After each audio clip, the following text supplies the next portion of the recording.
আজ আমরা গেলাম বিয়ে বাড়ি। সো হ্যালো এভরিওয়ান, কেমন আছো তোমরা সবাই? আশা করছি সবাই খুব ভালোই আছো। আমি তোমাদের বর্ষা নিয়ে এসেছি নতুন একটা ভিডিও। সকালবেলা সিজাকে একটু ম্যাসাজ করে দিচ্ছিলাম আর ও কেমন হাসছে দেখো। যাই হোক, তারপরে আমি রেডি শেডি হয়ে গেছি আর গিফট নিয়ে আমি বেরিয়েও পড়েছি, কারণ এখন আমায় যেতে হবে পার্লারে।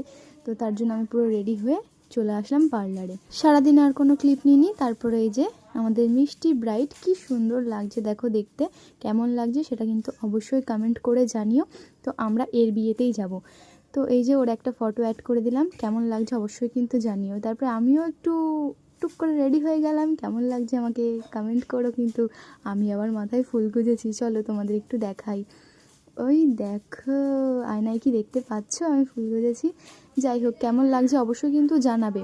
আর আমরা কে কে যাচ্ছি সেটাও তোমাদের দেখাবো। আর আমরা এই যে ভ্যানে করে এখন যাচ্ছি ভেন্যুতে, আর চলেও এসেছি আমরা ভেন্যুতে। আর এই যে আমাদের মিষ্টি ব্রাইড দেবযানীদি, কেমন লাগছে কিন্তু অবশ্যই জানাবে তোমরা। ভীষণ মিষ্টি লাগছে তাই না? ওকে একদম ছোট্ট লক্ষ্মী ঠাকুরের মতন লাগছে। আমার তো ওকে খুবই ভালো লেগেছে।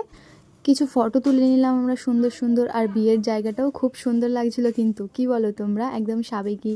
তারপর আমরা চলে গেলাম স্টার্টার কাউন্টারে, আর এখান থেকে আমরা ফার্স্টে নিয়ে নিলাম বেবিকর্ন।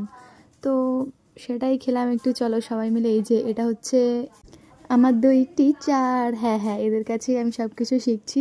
যাই হোক, চলো আমিও একটু টেস্ট করি। বেশ ভালো খেতে ছিল, আর এদের সাথে বন্ডিংটা আমার খুবই ভালো হয়ে গেছে। আর এখানে আমরা একটু পাখার সামনে বসে রং ঢং করছিলাম, কারণ এগুলোই তো আমাদের কাজ, কি বলো তোমরা? তারপর আমরা চলে গেছিলাম একটু ফুচকার কাউন্টারে, ফুচকাটা খেলাম। তারপরে জিলাপি উইথ রাবড়ি খেলাম, যেটা খেতে ভীষণ ইয়াম্মি ছিল, কিন্তু খাওয়ার পরে ভীষণ গা গোলাচ্ছিল। যাই হোক, খেতে বেশ ভালো ছিল। আর এখানে আজকে আমার ক্যামেরাম্যান হয়েছে বিতিকাদি। যাই হোক, থ্যাংক ইউ বিতিকাদি আমার ক্যামেরাটা সুন্দর করে ধরে দেওয়ার জন্য। আর এখানে আমি একটু জিলাপি টেস্ট করছিলাম, বেশ ভালো খেতে ছিল। আর তারপরেই আমরা চলে গেলাম মেন কোর্সে খাওয়া দাওয়া করতে, কারণ আমাদের বাড়ি ফেরার ভীষণই তাড়া ছিল। তাই আমরা সবাই মিলে এখানে খেতে বসে পড়েছি। আর এখানে ছিল মশালা কুলচা, চিকেন কিমা উইথ চানা। তারপরে চলে আসলো ফিশ ফ্রাই। আমি কাসুন্দিটা কোথায় দিতে বলেছি আর কোথায় দিয়েছে। যাই হোক, তারপরে চলে আসলো আমাদের সোস্টাপার মাটন বিরিয়ানি, চিকেন চাপ, যেটা আমরা সবাই মিলে ভীষণ এনজয় করেছি। তবে আমি বেশি খেতে পারিনি, কারণ স্টার্টার খেয়েই পেট ভরে গেছে। আর এখানে আমরা তিনজন খেয়েছি কম, হেসেছি বেশি।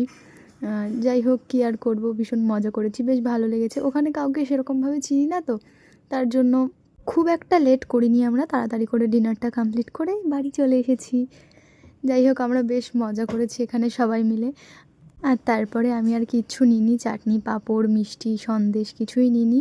একটা আইসক্রিম নিলাম, সেটাও আমি খেতে পারিনি, কারণ আমার এতটাই পেটটা ভরে গেছিলো। যাই হোক, চলো একটু লেমন সোডা খেয়ে আসি।